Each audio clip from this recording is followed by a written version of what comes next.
Today's episode is brought to you by Agrarius, a South African investor specializing in agriculture. Agrarius founders originate from the farming community and have experienced how financial markets don't understand agricultural sector needs. They have thus fundraised from JSE investors to make money work for everyone. Agrarius offers a wide range of solutions, be it working capital, new equipment, new plantings and farm purchases. Whenever there is business potential, there is a way to make it happen. Agrarius, fair funding for agriculture.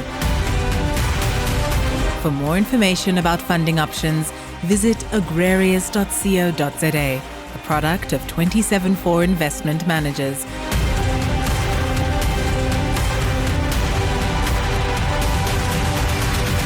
An authorized financial services provider, 31045.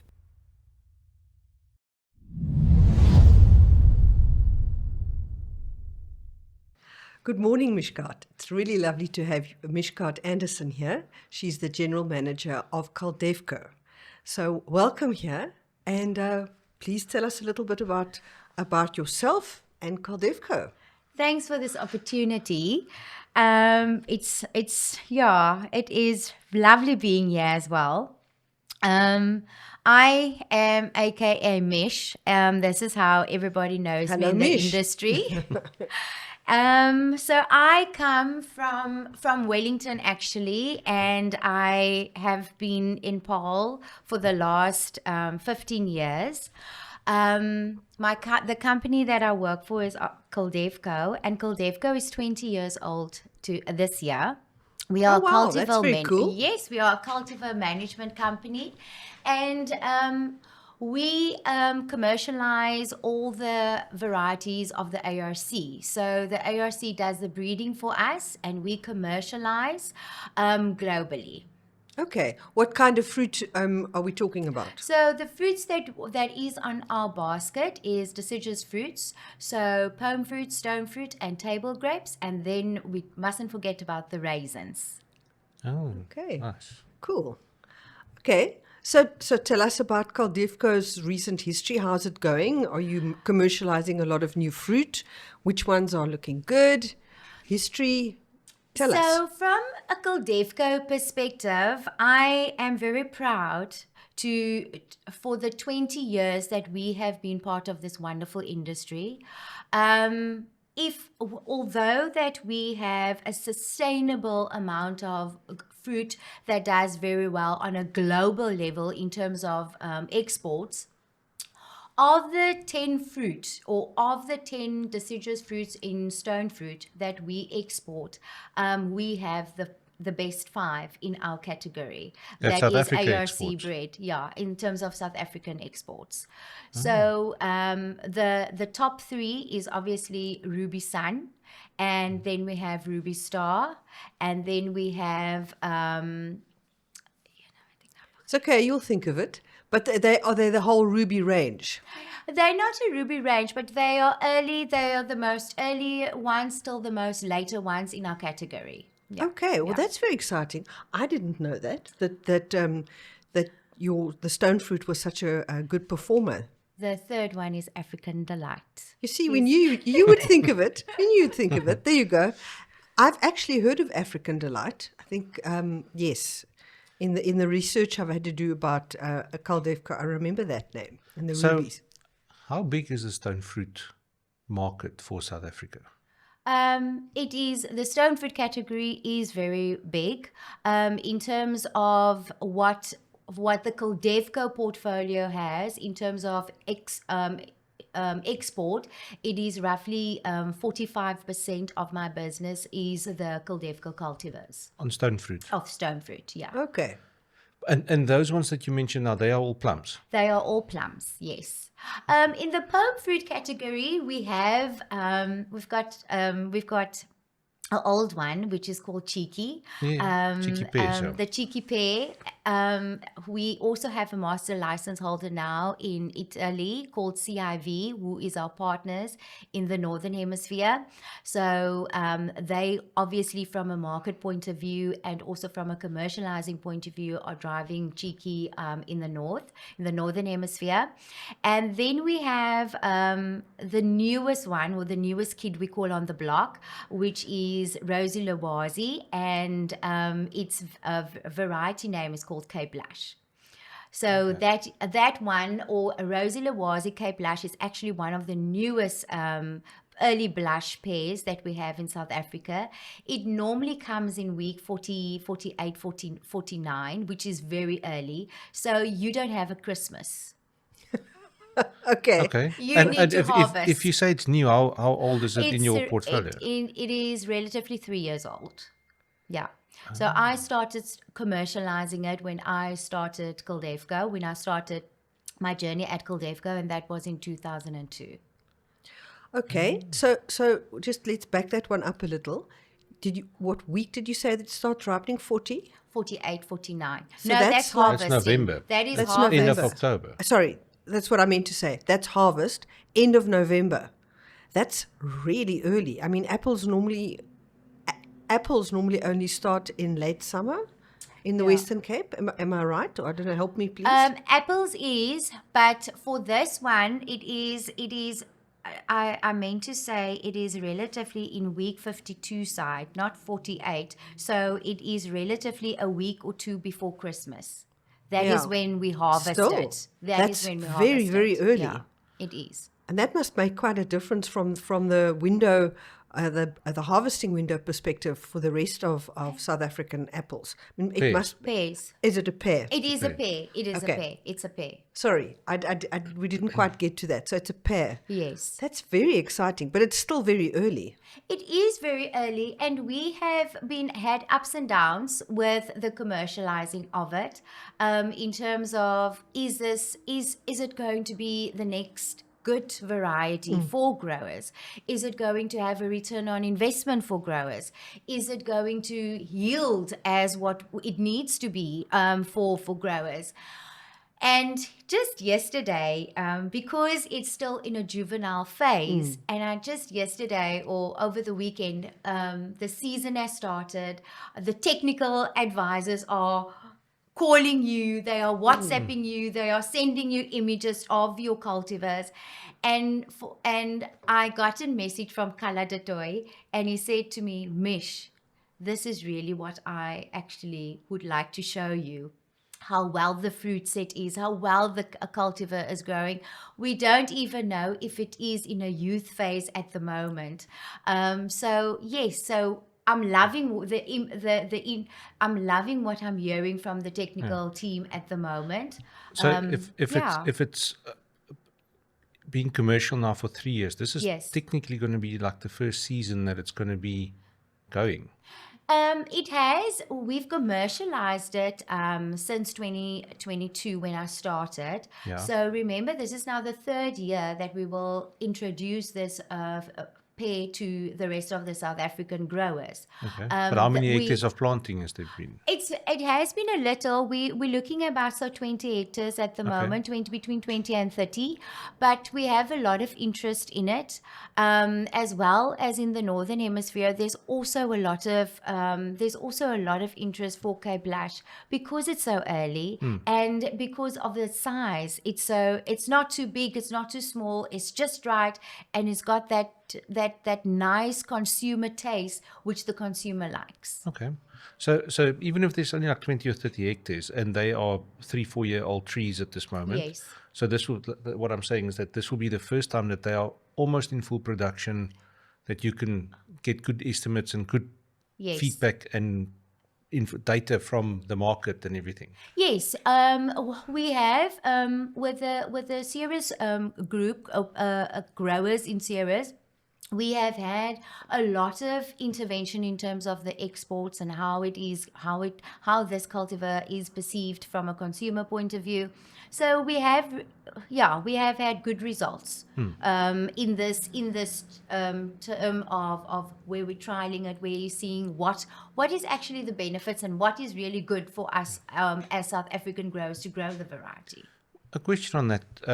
Okay, you mentioned it's very early and all that, but does that play a big role in terms of why a grower would plant a pear? Because pears and apples you can store in controlled atmosphere, so you can pick it in before Christmas, but you only pack it in July or August next year. So does having an early variety like that? Yes. Is it a big benefit to a grower? It is a big benefit for a grower because it opens the market so much earlier for him. So he ships then earlier than what he is supposed to when the other pome fruits come into play. So it is your early access to the market when you have earlier varieties. So, Mish, this sounds hugely exciting. That the Cape Blush pear, is that its name? Yes. It's going to be. This is going to be the first kind of big push that it's going out, and it's going to be harvested from around New Year going on. So that's hugely exciting, and that's exciting for Culdevco. And in terms of planting area, does it need a lot of cold units, or can you plant it in warmer areas? The bulk of the hectares that we have is in Inceres and also in the ECG Valley. Where's ECG? Elgin, okay. Grabouw, Villiersdorp, Yeah. Okay. So you asked your question, does it need a lot of cold units?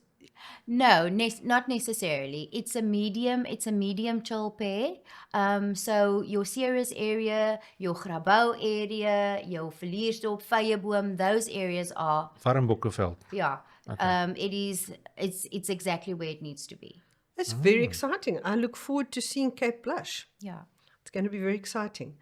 Mish, I actually want to take you back a little. We kind of glossed over it a little. I think, could you give us an explanation about who is Culdevco, who owns it, how does the commercialization work, what is Culdevco? We've just fallen in and spoken about it, but I think it would be good because some people have no idea, and I don't know how much of an idea I have, so it would be good if you can give us a little bit more of like a definition of who it is, what it does, why it was formed, please.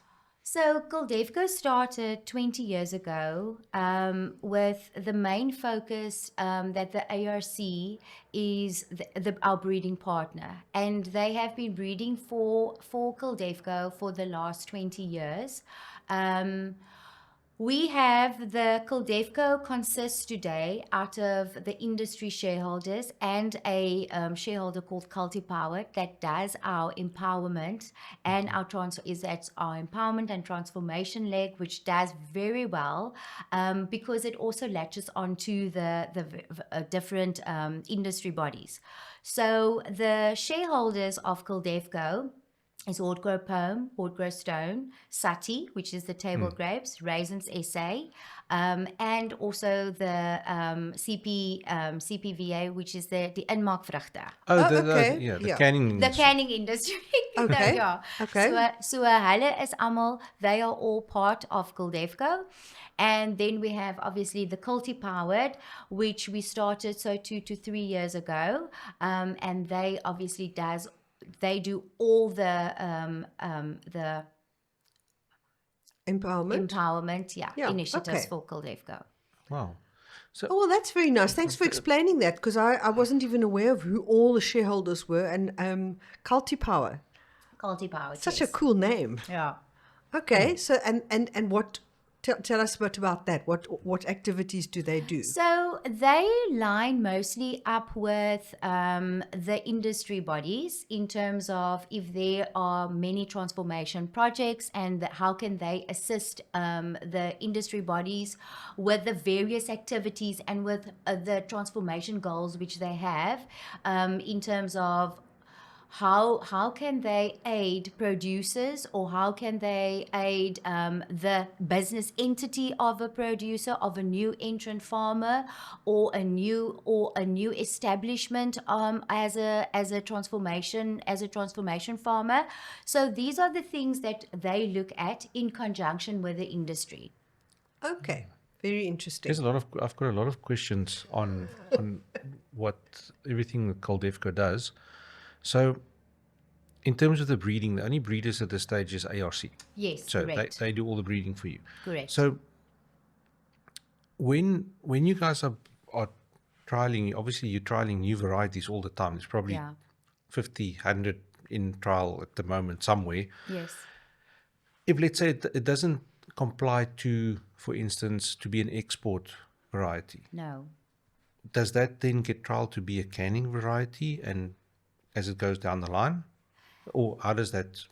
Because we've got very little knowledge of the canning industry, to be honest. Well, I do. I'm not sure about Louise. No. So, is there royalty varieties in canning? Is there? And what? And just while like, let me throw something else in, and that is dried fruit. It's like, does that fit? It's Similar.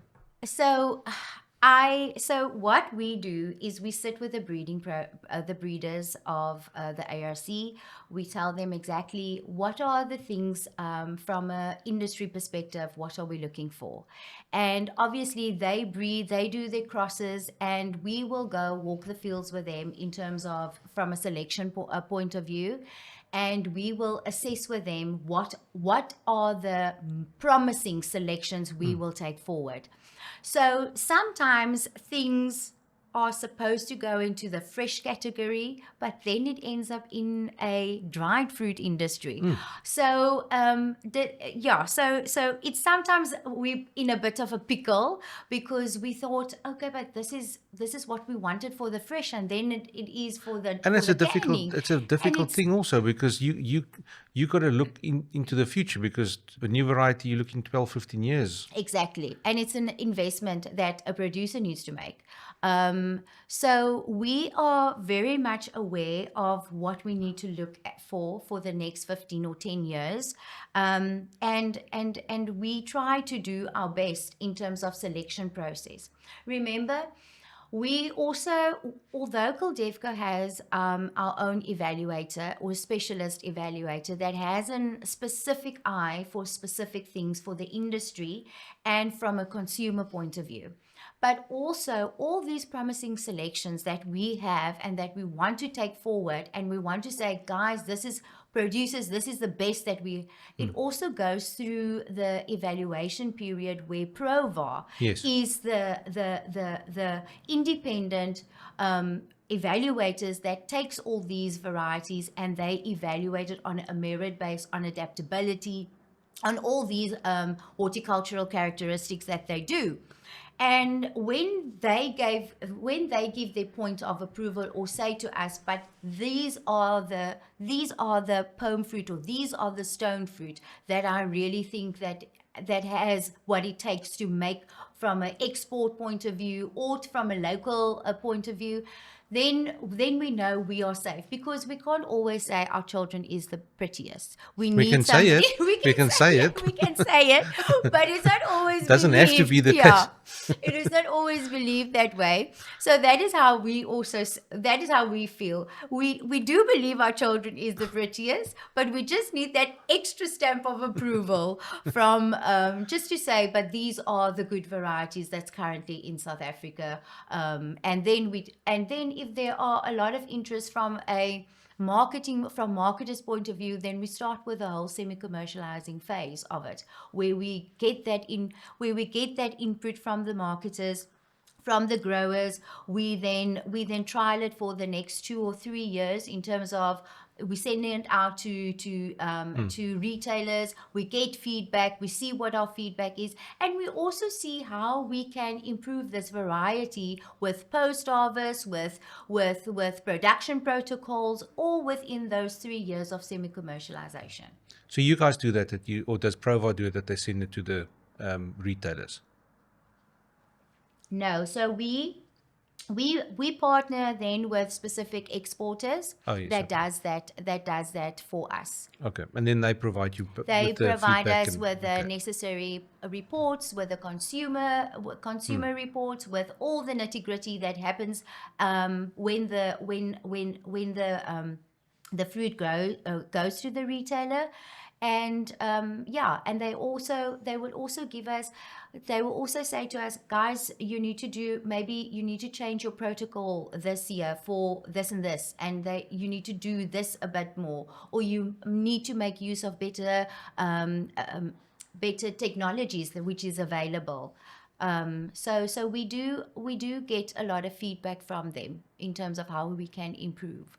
Okay, interesting. Very, very interesting. So, if you think of the 20 years that Culdevco has existed, I think what you were explaining about Provar probably came along at a very good time in order to be able to put that independent stamp of approval, or potentially say, well, we don't think this one's so great. I mean, I suppose you have a bit of that sometimes too. Whether you get, I when think you get have it feedback. more. I think you have it more than you would hope to. Yes, we do, because not every, and that is why commercialization globally is so remarkable, because sometimes if something doesn't really work in South Africa, then we maybe take it out overseas, and it can be great overseas and not work in the South African market. And yes, it is not always doom and gloom when that stamp of approval is not on, but that is not what the South African growers need at the moment, at that point in time.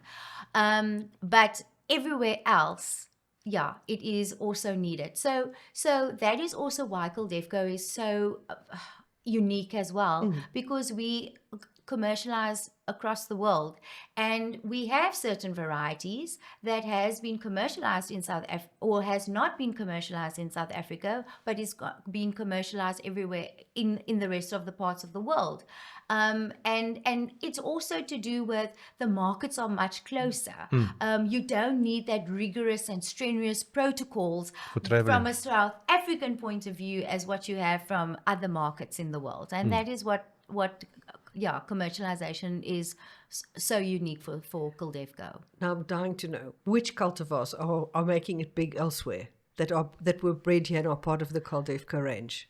I must say the French is very interested in the Culdevco cultivars. So Wonderful. we have Ruby Star, we have Ruby Sun, we've got African Delight in Chile, we've got a range of We've got a range of grapes that's not been commercialized in South Africa. We have one which is called Joy Bells, which is 10 years old. But we had other selections that is commercialized in Egypt, and that does very well there for certain markets. Called? They don't have names, but they've got certain Numbers. Yeah, Okay. they've got numbers. And then we have the Santorines in Greece, which we know as the nectar golds in the southern hemisphere, but in the northern hemisphere they call them Santorines. What type of fruit is that? It is a nectarine. Okay. It's a nectarine without the hairs. It's like the peach without the hairs. Okay. So it's not a nectarine. It's not a peach. It is a nectarine. Okay. It's a nectarine, Yeah. But just without the hairs. Okay. Very, very interesting. That's very exciting. And this is all because they don't travel well from South Africa. Not necessarily, but remember there's different markets that you have in the northern hemisphere. Okay. It's not necessarily that they don't travel well, but it's just there's a demand for something like that, or that variety, or that selection, and the marketers of the northern hemisphere see them as the right cultivar, and then that we roll it out. Okay. You mentioned table grapes, and the one that we do know about is Joy Bells. Is there anything else that's currently happening or on the horizon on the table grape side that you can talk about? Yes, there is, but we have from the previous meeting that we have with the breeders, we had to really relook and we had to redefine our strategy going forward from a table grape point of view. And I think that is what that is what the breeders are currently doing. They're looking into newer technologies. They're looking how different and how can they be competitive, or how more competitive can they be. Because remember, we had one 10 years ago, and we make crosses and we make selections, and we had to understand why are we not getting there sooner. So it is a reinvention that we really need to do within our breeding program so that we can rejuvenate. Okay. And you said we must talk about raisins. Yeah. Still recording. Yeah. Sorry, we have to check that one. So, Raisins. yeah, tell us about raisins. I've got other questions that I'm going to get to, but let's do the raisin one. So the raisins comes from, so the breeders obviously breed now for the raisin portfolio as well.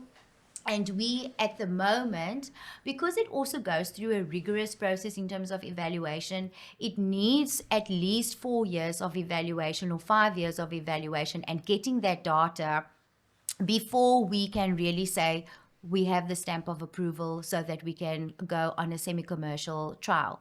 So we have 3 new cultivars or new selections that we are in the process of going to do plant breeders' rights for, so that we can start with a process in terms of, so that the producers can actually start knowing of these cultivars, they can start growing these cultivars, and they can see the benefits that the cultivars then has for them. So I've got very little knowledge on raisins itself. Yeah. Table grapes I can hold my own, but on raisins, what do you look for in a raisin variety?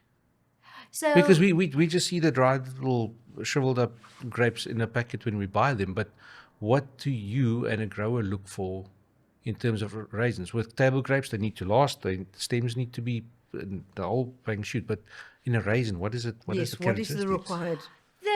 There are various different requirements for it, but the most important one is it needs to be fertile. It needs to be able to dry on either on the vine, and there is a Afrikaans word that they say that it needs to be, het moet geswaal word. Okay. Yes. I don't know, preserved. Yeah, it needs to be preserved, and also And that's normally sulfur, swal is yes, sulfur. yes, and also it goes through a whole grading process in terms of how good it actually has all the characteristics and all the flavorsome and all the characteristics of that of the raisin, and it gets graded by the various companies in the Northern Cape, so that they can also know, is it this exportable, is it for the local market, is this for various other things as well. So there's a lot of requirements from a technical point of view that it needs to go through so that it can be the best in the portfolio. Okay, very interesting. And you've got some potential rising stars at the moment. Yes, without names, it's just numbers. Okay, well that's very exciting. Good luck with that. And Thank you. Okay, so we've already ventured into dried fruit with raisins. Other dried fruit, the pome or stone fruit. We have a lot of stone fruit. So the nectar golds, which I mentioned, those are in the color burst. So Woolworths actually has a color burst range, an exclusive range, and some of the companies that dry for them. So they dry most of our nectarines and some of the peaches. Okay, that's very exciting. I know about the Colour Burst range at Woolworths. Yes. I am a consumer of those, and they are delicious, I must say. So it's nice. It's nice to know that some of the stuff that I'm eating is actually the Culdevco varieties. Yeah, and also I normally take it because the dried fruit is something it's familiar to the South Africans, but when you come to the north, they don't know it as as something that you can possibly do. So every time when I visit or when I have clients coming over, then I would say to him, this is the variety that you do for fresh, but this is also a variety that we have as a dried fruit. And they also very pleased, and they baffled in terms of the range of varieties that we need to breed for here in South Africa, so that we can fulfill that packet. Okay, and since we're going down the road with the other things, the other thing which is also quite South African and not known that much is canned fruit.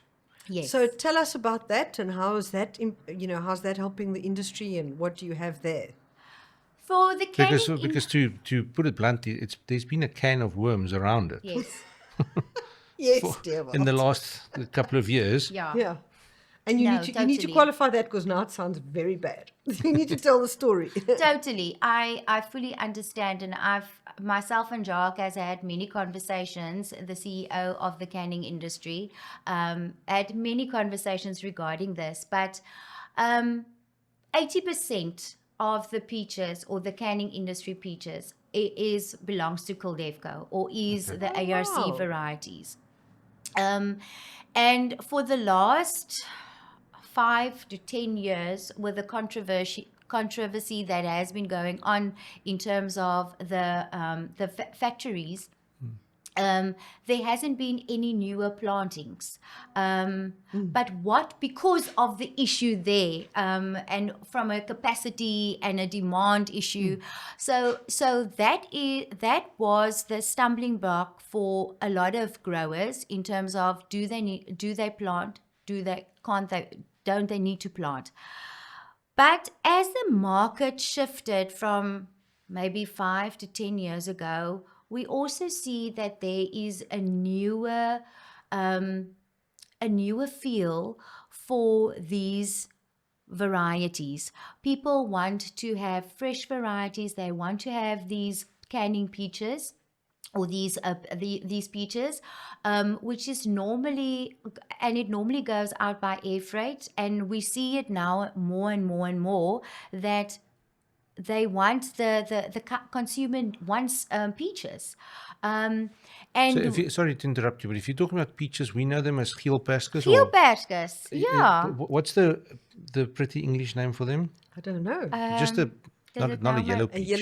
They're beautiful. A cling peach, yeah. So they do not ship well in conventional shipping methods. No, because they were bred for something different. Yeah, but they can fly. But they can fly. Some of them can fly, yeah. Not all the selections, but some of the selections. They can be flown. They can't actually fly, but yes, they can be flown. Okay, but I think we need to go back a little bit and talk about, we've mentioned the controversy. Yes. I think you need to lay it out. What was the issue with the canning industry and so on? I can try, but I think you might do a better job. I think that you try, and then she can... Okay, correct me if I'm wrong. Okay. So South Africa has been known for a long time as a origin of very good canned fruit. Correct. And the canned fruit industry really boomed in our country and did very well. Correct. But the consumers' concerns about sugar are a big deal, and also the rising costs of actually canning and shipping stuff. So the canning industry has had some serious challenges, including the fact that the main canning factory has really been battling to remain competitive, and there's a whole issue about the buying and the selling of it, and who owns it, and if it's closed down, how many people, how many producers, and how many workers would go out of business. Yes. So this has been brewing for a number of years now, Correct. and this has had an effect of pulling up the handbrake on the plantings. I don't know, that's kind of my summary, but maybe I'm missing. You have it 100% spot on. So I think it's important to put that out there, because otherwise you say controversy, and then if you don't answer the question, then people not sure what that's about. Yeah. And I think the fact that they brought in the sugar tax a couple of years ago has had a big impact on it. I think that might have had the biggest impact, if I'm I am not 100% sure regarding that, but the whole thing was about the factory and in terms of getting its competitiveness and really being able to deliver what they can in terms of the canned fruit. Okay, so who's the competitor? Because if they must be competitive, who's their competitor that's undercutting them? In terms of what? Obviously of the product. So if they want to stay competitive in the market, or then what's the Remember, alternative to we this? have two factories that does it. So I don't know if we can name them. You don't have to name names. That's So fine. there are Just- two. Yeah, there are two factories that does it, and then for the one factory really struggled in terms of their competitiveness, but the other factory went on. They said that they are making money, they are doing very well. And they actually, the second factory actually wanted to close down, but they couldn't because where the losses and all the producers, where is everything going to go? And that is why the producer said, we are going to step up and we are going to take over this factory and we are going to do what we know what is best in terms of them doing it. Because also Who was them? the producers. the- The producers. Yeah, but if the producers are stepping in now, who was running it before the it producers? was a company. It It was owned by another company. Yes. But I do believe. Sorry that for all the this is- questions. this I is don't know. This is a podcast on its own, and we need to find the right person to go down that road. But we will. we will. Yeah. We will. But so one understands then, because of this, why the canning industry plantings have been a bit stagnant. Yes, it has. Okay. For a number of years, for at least 8 years now. Sure. Because internationally, to buy canned fruit in a shop in Europe, there are not many destinations where you're still No. finding canned fruit. And South Africa used to be up there as one of the big canning places, whereas you don't find canned fruit as commonly as you used to, say, But 3 decades canned fruit ago. is not just pieces of fruit that's canned, it's also jams. Yes. Preserves. Preserves, yeah. And chutney and Yes. But most of but the canned fruit category itself was South African canned fruit was one of the best. Yes. And I must say, still today, with the competitive market that we are in and with everybody else that's trying to go on a canned fruit or a canned fruit type of market, we still, with our older varieties that we have, we are still managing to get that good quality for our consumers. You're actually reminding me that when I have international visitors, I should actually get some canned fruit and actually. Jeez, not Yes. many things nicer than A canned fruit and an ice cream or perskes and custard. yeah, or and good you know, custard. Guavas. one forgets how South African it is. Yes. Definitely. Okay. So that's very exciting. And okay, so let's look down the road for Culdevco. Yeah. It's 20 years. What do you see into the future? What are your plans?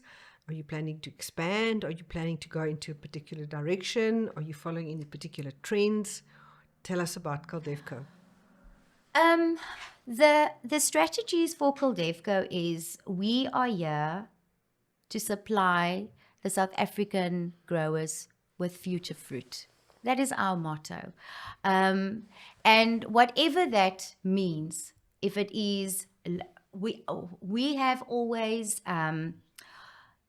we have a partnership with the ARC, and we've always made use of local genetics, which makes our varieties much more adaptable than what we are currently have or that we are currently experiencing. So Culdevco will remain a local adaptable program. We will. I believe that there is merit in our local genes or the gene pool that we make use of. But also, we really need to look at, and we are delving into it because our consumer trends also change. So, with the consumers trends that are changing, we also need to be much more agile and adaptable in terms of our breeding techniques. So, these are the things that we are looking at, and these are the things that we are raising in terms of sustainability. Also, more evidently, when I go to producers or when I visit producers and when we have information days, the question that I get posed the most is, Mish, we need clean material. We need cleaner material because of the investment that as a producer, we need to make sure that when we do get the plant material, that it is of the highest integrity in terms of virus-free, that it is really managed properly.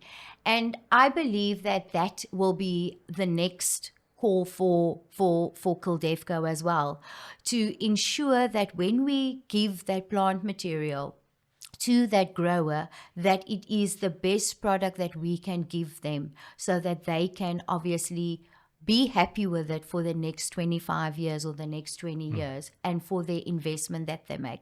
Yes, it's a lot of integrity that we have to put in our work, and we need to be cognizant and we need to be open about it, and we need to say to each other, guys, let us not make a plan. Let us rather wait another year or another 2 years so that we can get that right plant material out. But for Culdevco, it is from a cultivar management company, it is really important so that we can give that integrity to our growers so that they can be happy making that investment. Excellent. And I just wanted to ask one more thing on that. And you were talking about sustainability and focusing on the needs of the local growers. I remember previously when I spoke to Dr. van Mullendorf, he was telling me that there's a whole range of apple varieties that are being bred for lower chill needs.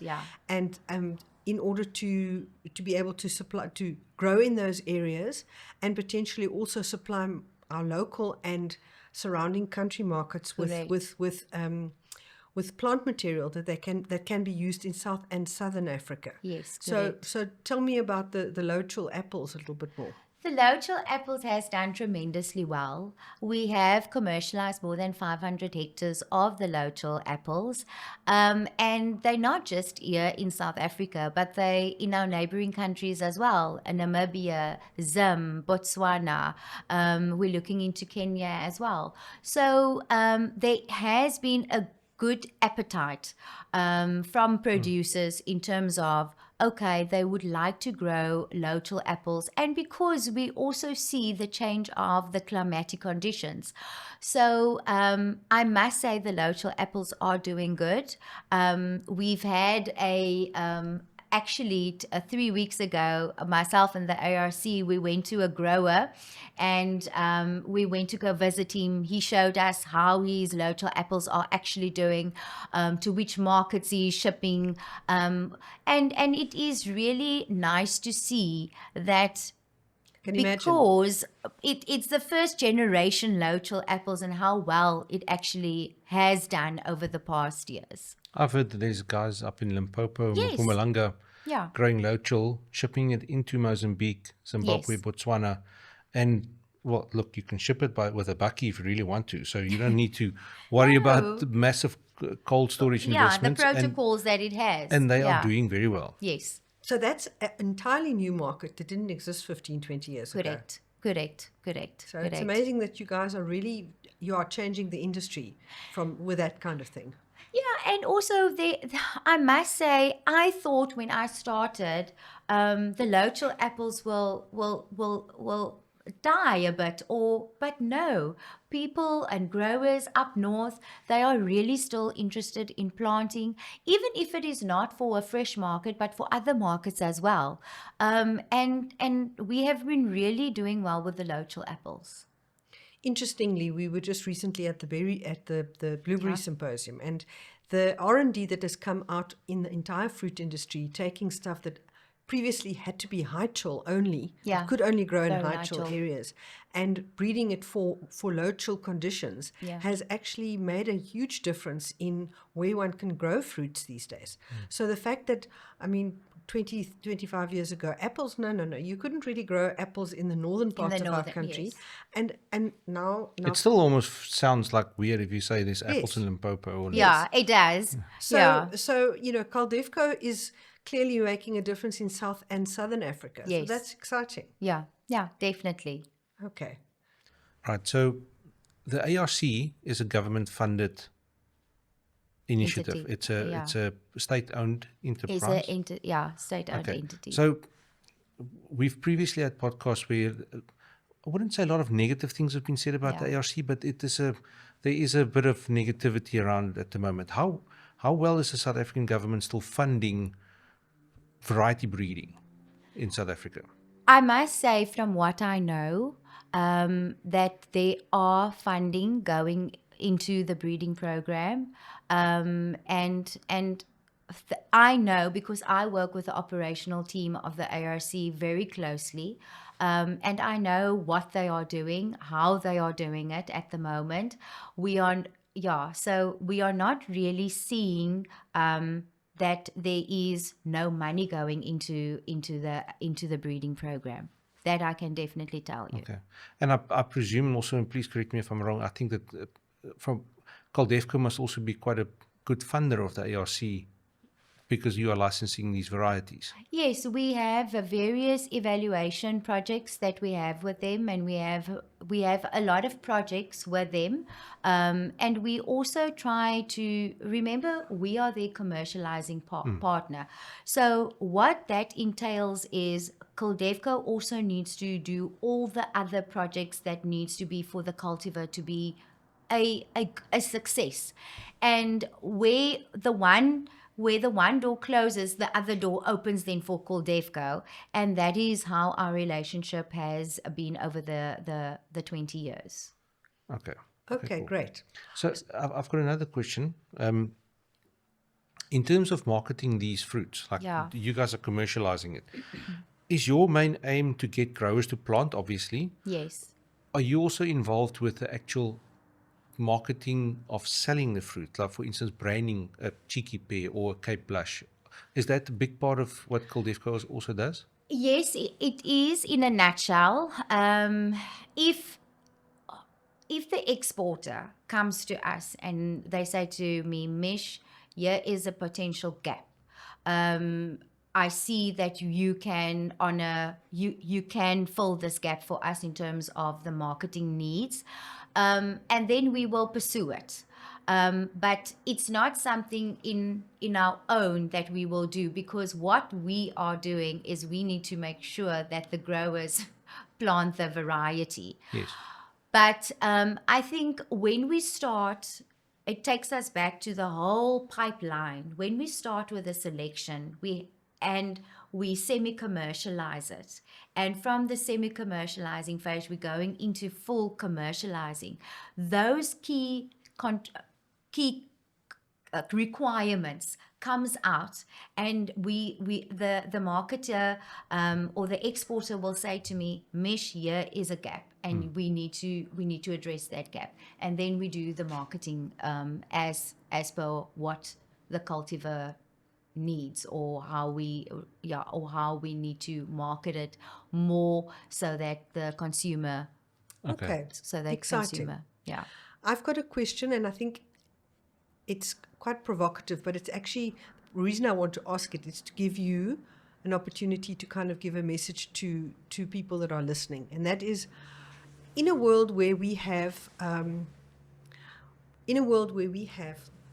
big, very commercial, very successful international breeders, what is the value and the need and the purpose for Culdevco breeding in South Africa for the South African deciduous industry? Sure, Louise. I get asked that question a lot, and to be honest, I sometimes think to myself, how will we answer this, or how will I answer this? But for the past 20 years, Culdevco has been very successful in terms of commercializing locally adapted plant material or selections, cultivars. And I believe that is the core to our deciduous fruit industry. Because we find from a evaluation point of view that locally adapted selections or cultivars, they just grow so much better in our climatic conditions. And we can have a whole conversation about it, but I truly believe that is the way that Culdevco positions itself in the fruit industry going forward. Thank you. A very succinct answer. And it's kind of what I was expecting. So we have have you got any more questions? Not that I could think of right now. Okay. So we have a closing tradition. Okay. And it's quite fun, where a previous guest has left a random question, which we will ask you.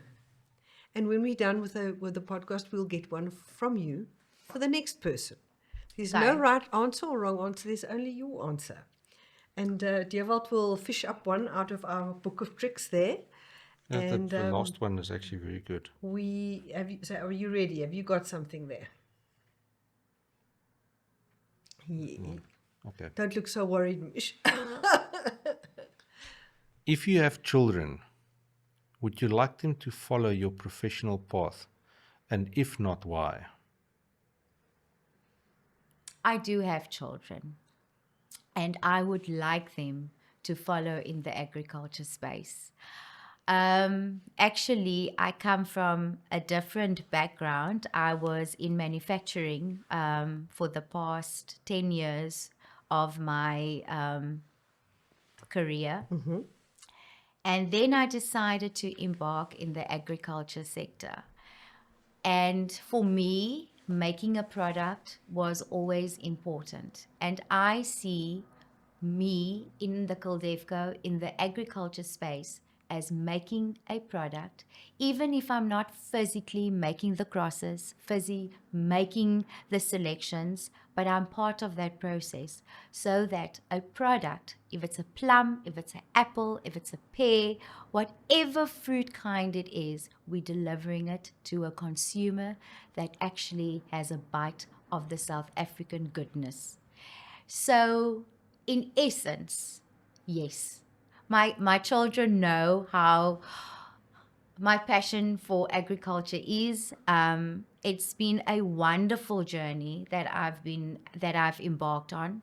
The love, the integrity, the respect of this industry was very, very well appreciated and taken upon with me, or when my journey started at Culdevco.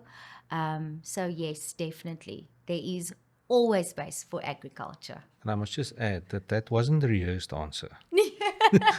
It sounded like it. It came from the heart, and that was just so beautifully said.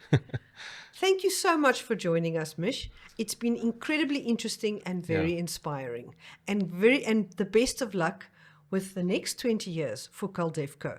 We'll keep chatting. Thanks, Louise. Thanks, Dewald, for everything. It's been lovely. Thank you. Thank you.